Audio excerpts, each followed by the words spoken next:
Welcome. పచ్చని పల్లెటూరు, పక్షుల కిలకిలా రావాలు, పెంకుటింటి ముందు పేడ కల్లాపు చల్లి ముగ్గు వేస్తూ ఉంటుంది గౌరీ. అంతలో మంగమ్మ ఇంట్లో నుండి కాఫీ గ్లాసు పట్టుకుని బయటకు వస్తుంది. అమ్మా గౌరీ, పొద్దున్నే లేచి ఆ పని ఈ పని అంటూ మొత్తం పని నువ్వే చేసుకుంటున్నావమ్మా, కొంచెం సేపు అలా కూర్చో తల్లి.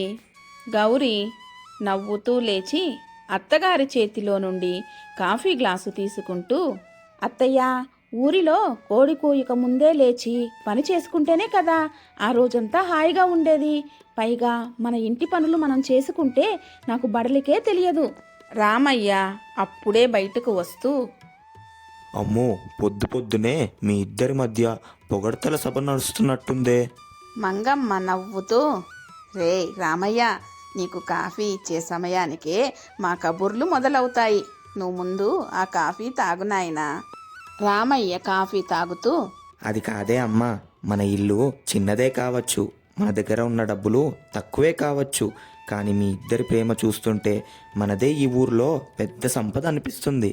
ఆ మాటలు విన్న గౌరీ,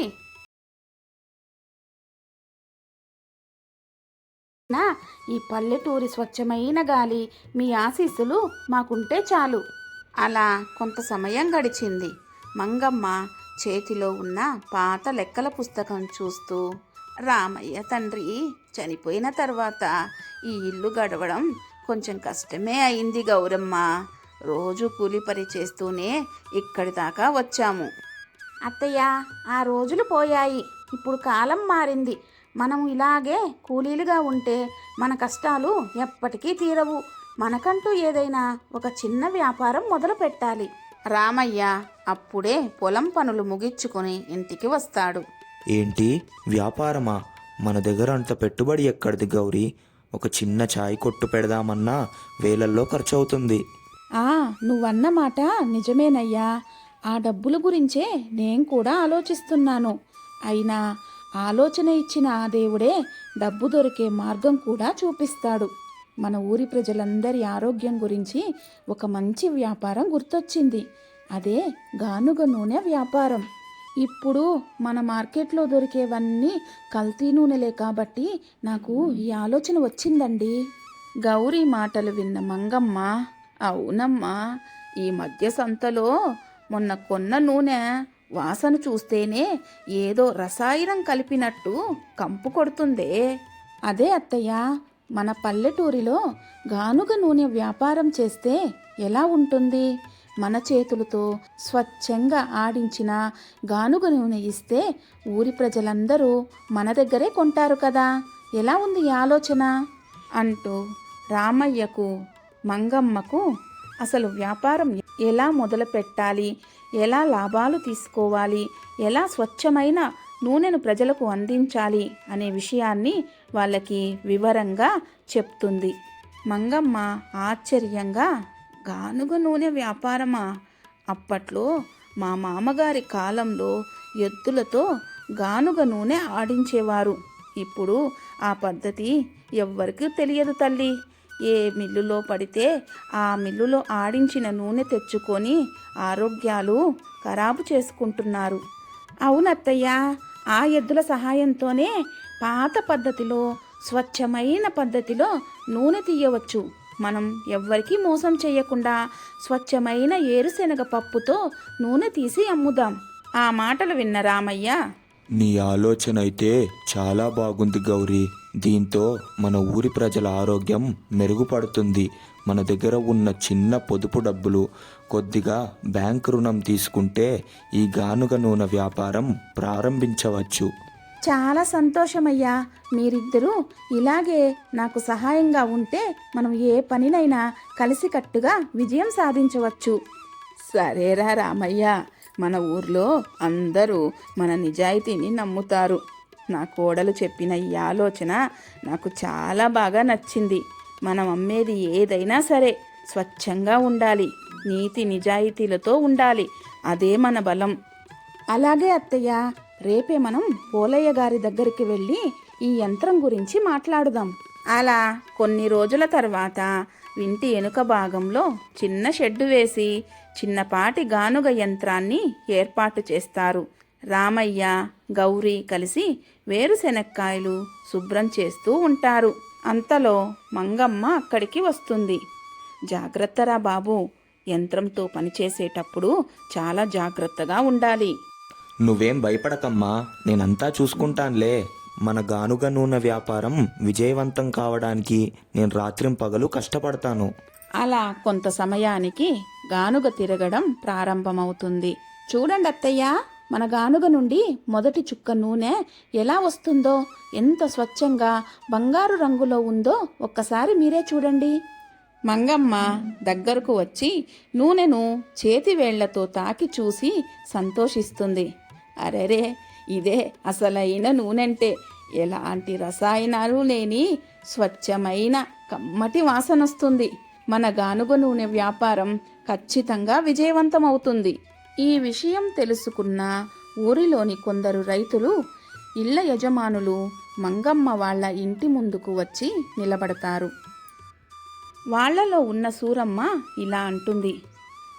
ఏంటి మంగమ్మ గారు, మీ కోడలు కొత్తగా స్వచ్ఛమైన నూనె అమ్ముతుందని ఊరంతా చెప్పుకుంటున్నారు, నిజమేనా మంగమ్మ గారు? మంగమ్మ గర్వంగా నవ్వుతూ, అవునే సూరమ్మ, రండి, ఒక్కసారి మీ కళ్ళ ముందే ఆడించిన గానుగ నూనె ఇస్తున్నాం. మా గానుగ నూనె వ్యాపారం లాభాల కోసం కాదు, ప్రజల ఆరోగ్యం కోసం మొదలు పెట్టాం. గౌరీ ఒక చిన్న సీసాలో నూనె పూసి, ఇది చూడండి లక్ష్మయ్య తాత, ఒక్కసారి వంటలో వాడి చూడండి, ఆ రుచే వేరుగా ఉంటుంది. అబ్బబ్బా, అద్భుతం! మా చిన్ననాటి రోజుల్లో మా తాతగారు ఆడిచ్చిన నూనె వాసన వస్తుంది తల్లి. కల్తీ లేను ఈ గానుగ నూనె వ్యాపారం మన ఊరికే ఒక వరం. నాకు 1 లీటర్ ఇవ్వమ్మా. ఇదిగో తీసుకోండి తాతయ్య, మీకెప్పుడు నూనె కావాలన్నా నేరుగా మా ఇంటికే రండి. మీకు నచ్చినట్లయితే ఒక 10 మందికి చెప్పండి. అలా కొన్ని రోజులకే మంగమ్మ, గౌరీల నూనె వ్యాపారం ఊరంతా విస్తరిస్తుంది. కొన్ని నెలల తర్వాత ఊరిలోని కొందరు వ్యాపారులు వీళ్ళ ఎదుగుదలను చూసి ఈర్ష్యపడుతుంటారు. స్థానిక వ్యాపారి ఒకరోజు, ఒరేయ్ మల్లన్న, ఆ మంగమ్మ వాళ్ళు మనలాగా కల్తీ నూనె అమ్మకుండా ఇలా స్వచ్ఛమైన నూనెని తక్కువ ధరకు అమ్ముతే మన వ్యాపారం ఏమవ్వాలిరా? ఎలాగైనా వాళ్ళ ఆట కట్టించాలి. ఇంకో వ్యాపారి చిట్టెమ్మ కూడా, నిజమే, వాళ్ళ గానుగ నూనె వ్యాపారం రోజు రోజుకు బాగా పెరుగుతుంది. ఊరి జనులందరూ అక్కడికే వెళ్ళి కొనుక్కుంటున్నారు. ఊరిలోని వ్యాపారులు వీళ్ళ మీద కోపంగా ఉన్నారన్న సంగతి తెలుసుకున్న మంగమ్మ ఇంటికి వచ్చి ఈ విషయం కొడుకుతో చెబుతుంది. బాబూ, రామయ్య, ఎవ్వరితోనూ గొడవకు వెళ్ళొద్దు నాయనా, మనం చేసేది ధర్మమైన పని. దేవుడు మనల్ని తప్పక కాపాడుతాడు. మన ప్రయత్నం మనం చేద్దాం. ఊరి ప్రజలు మనకు తోడుగా ఉంటారు. అవునత్తయ్య, నిజాయితీగా చేసే ఏ పనైనా సరే మనకి ఏనాడు ఓటమి ఉండదు. మన నిజాయితీయే మన కష్టాన్ని నిలబెడుతుంది. మనం కష్టాన్ని నమ్ముకున్న వాళ్ళం, ప్రజలే మనకు రక్ష.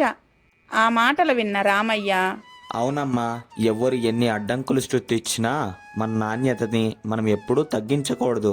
అదే మన అసలైన పెట్టుబడి. అలా ఎవ్వరు ఎన్ని కుట్రలు పన్నినా వారి వ్యాపారాన్ని దెబ్బతీయలేరు. అలా 1 సంవత్సర కాలం గడిచిపోతుంది. పల్లెటూరిలో ఒక చిన్న వేడుక. ఊరి పెద్దల సమక్షంలో మంగమ్మ, గౌరీ, రామయ్యలను సత్కరిస్తారు.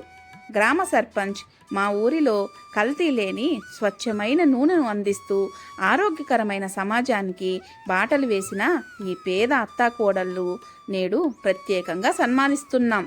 అందరి చప్పట్లు విన్న మంగమ్మ కన్నీటి పర్యంతమవుతూ, అయ్యా, మా కష్టాన్ని గుర్తించినందుకు అందరికీ ధన్యవాదాలు. నా కోడలు గౌరీ చూపిన ఆలోచనే ఈరోజు మా కుటుంబాన్ని నిలబెట్టింది. మాకు ఊరి ప్రజలందరూ చాలా సహకరించారు. గౌరీ కూడా, ఈ గానుగ నూనె వ్యాపారం కేవలం మా వ్యాపారం కాదు, మా ఊరి ప్రజల ఆరోగ్యం. అత్తయ్య గారి ఆశీస్సులు, నా భర్త కష్టం నన్ను ఈ స్థాయికి చేర్చాయి. మీకు ఎప్పటికీ రుణపడి ఉంటాం. రామయ్య అమ్మను, భార్యను చూస్తూ గర్వంగా, నా భార్య ఆలోచన, మా అమ్మ దీవెన ఉంటే ఏ పేదరికమైనా తొలగిపోతుంది. ఈరోజు మా గానుగ నూనె వ్యాపారం ద్వారా మా ఊర్లోనే కాదు, చుట్టుపక్కల గ్రామాలకు కూడా స్వచ్ఛమైన నూనెని పంపిస్తున్నాము. అలా అందరూ సంతోషంగా చప్పట్లు కొడుతూ ఉండగా ఈ కథ ముగుస్తుంది. అది ఒక అందమైన పల్లెటూరు. తెల్లవారుజామున కోడి కూసింది. మల్లెపూలాంటి మంచు తెరలు ఊరిని కప్పేసి ఉన్నాయి. పక్షుల కిలకిలారావాలు ఆ పల్లెటూరులోని ప్రజలందరూ నిద్రలేపుతున్నాయి. అప్పుడే నిద్రలేచిన రాణి నేరుగా గొడ్డల దొడ్డి వైపు వెళ్ళింది. రాణి, కాళ్యా, ఎక్కడున్నావురా అంటూ కేక వేసింది. అంతే, ఆ మందలో ఉన్న 100 గొర్రెల మధ్య నుంచి నునుపైన నల్లటి బొచ్చుతో వంకరు తిరిగి ఉన్న కొమ్ములతో ఉన్న ఒక అందమైన నల్ల పొట్టేలు కాళ్య గంతులు వేస్తూ వచ్చి రాణి మీద పడింది. రాణి నవ్వుతూ దాని తల నిమిరింది. ఆకలేసిందారా? ఉండు, అమ్మ వస్తుంది. వచ్చేటప్పుడు నీకోసం కూడా కుడితి తీసుకొస్తుంది. అంతలో లక్ష్మి చెంబుతో నీళ్లతో సద్దిమూట తీసుకొని అక్కడికి వచ్చింది. అమ్మ రాణి, పొద్దుంతోనే నీకు ఆ గొర్రె కాళియాకే సరిపోయిందే బాబు. దాన్ని నువ్వు చిన్నప్పటి నుంచి చిన్న పిల్లాడిని పెంచినట్లు పెంచుతున్నావు. అది కూడా నిన్ను ఒక్క క్షణం కూడా వదిలి ఉండదు. ఇదిగో నీకు రాగి సంగటి ముద్ద పెట్టాను. అలాగే కాళియా కోసం కొంచెం తవుడు కలిపిన నీళ్లు కూడా తీసుకువచ్చాను. కడుపు నిండా తాగించు అని అంటుంది.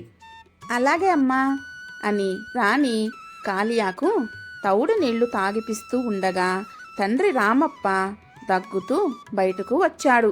ఆయన ముఖంలో ఏదో ఆందోళన కనిపిస్తుంది. రాణి, ఏంటయ్యా ముఖం అలా పెట్టావు? ఒంట్లో బాగాలేదా ఏంది? ఒంటికేం తక్కువ బిడ్డ, మనసుకే బాలేదు. గత ఏడాది పంటలు పండక మనకున్న ఆ కాస్త పొలం సాగు చేయడానికి ఊరి పెద్ద భూపతి దగ్గర అప్పు చేశాను కదా. ఆ అప్పు తీర్చే గడువు ఈరోజే ఆఖరి. ఇంట్లో చూస్తే రూపాయి లేదు. ఆ భూపతి కళ్ళంతా మన పొలం మీదే ఉంది.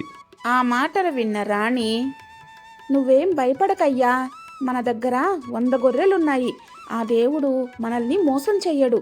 ఆ భూపతి గారితో నేను మాట్లాడతానులే. సరే, నేను ఈ మందను తీసుకెళ్ళి అలా మేపుకొని తీసుకువస్తాను అని అంటూ గొర్రెల మందను తోలుకుంటూ కొండల వైపు వెళ్తుంది. కాళియా ఎప్పుడు రాణి పక్కనే నడుస్తుంది. పచ్చని గడ్డిని చూసి గొర్రెలు ఆనందంగా మేస్తున్నాయి. రాణి ఒక పెద్ద బండరాయిపై కూర్చొని పిల్లని గ్రోవిని ఊదుతూ ఉంటుంది. కాళియా వచ్చి రాణి కాళ్ల ముందు తల దగ్గర పెట్టుకొని ప్రశాంతంగా కూర్చుంది. ఆ పల్లెటూరి ప్రకృతిలో ఆ ఇద్దరి బంధం ఎంత అందంగా కనిపిస్తుందో. అలా మధ్యాహ్నం అయ్యింది.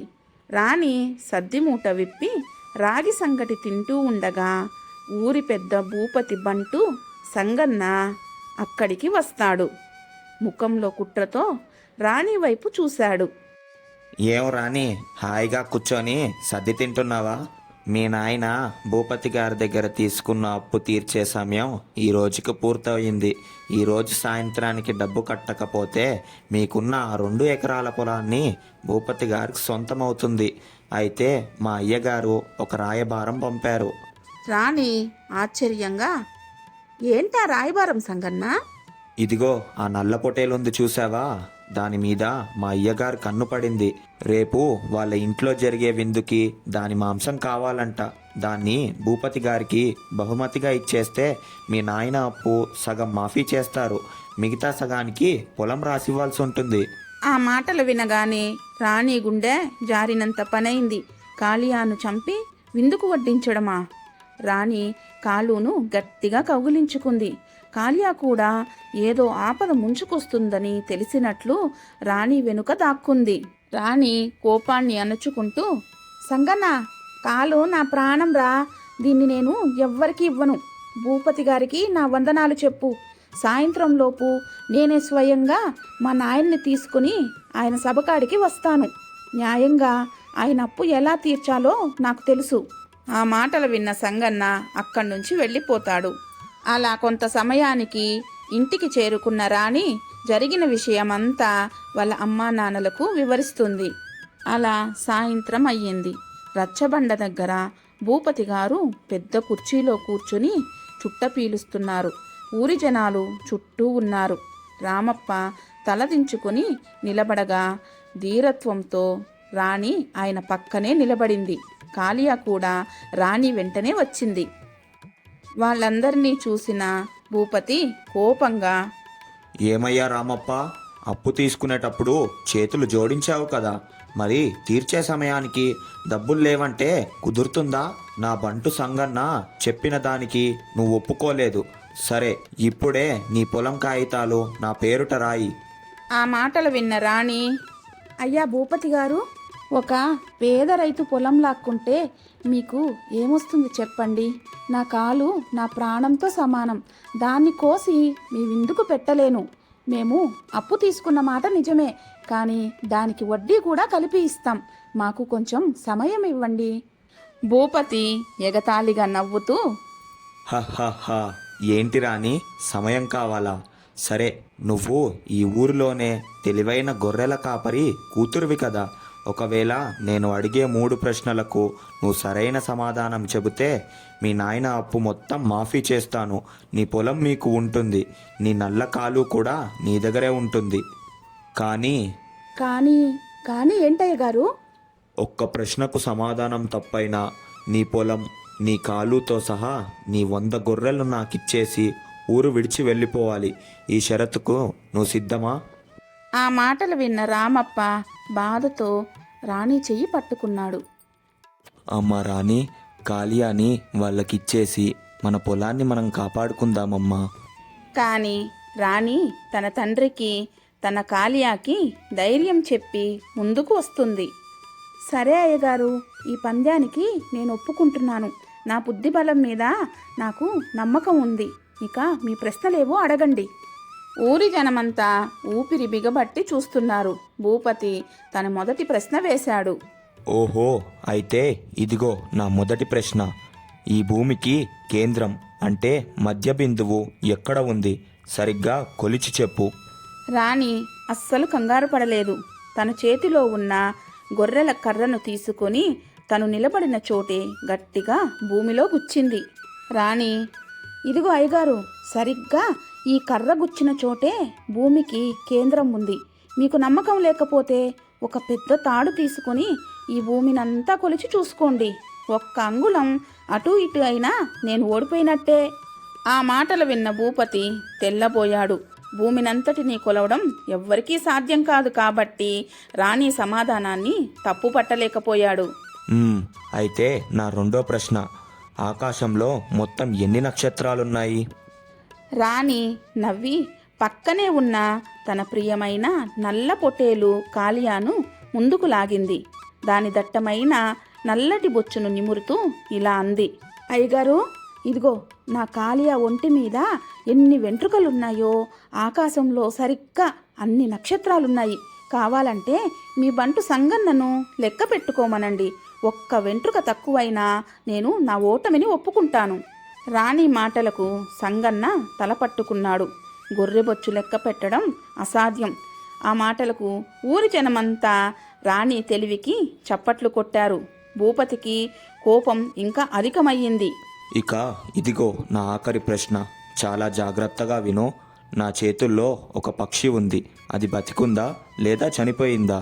భూపతి తన మనసులో ఇలా అనుకుంటాడు. నువ్వు బతికి ఉంది అంటే నలిపి చంపేస్తాను. చచ్చిపోయింది అంటే దాన్ని వదిలేస్తాను. నువ్వేం చేస్తావో ఇప్పుడు చెప్పు. రాణికి ఇది చాలా కష్టమైన ప్రశ్న. ఏం చెప్పినా పక్షి ప్రాణం భూపతి చేతిలోనే ఉంది. రాణి ఒక్క క్షణం ఆలోచించింది. భూపతి కళ్ళల్లోకి నేరుగా చూస్తూ ఇలా అంటుంది. అయ్యా భూపతి గారు, ఆ పక్షి ప్రాణం నా చేతుల్లో లేదు, మీ చేతుల్లోనే ఉంది.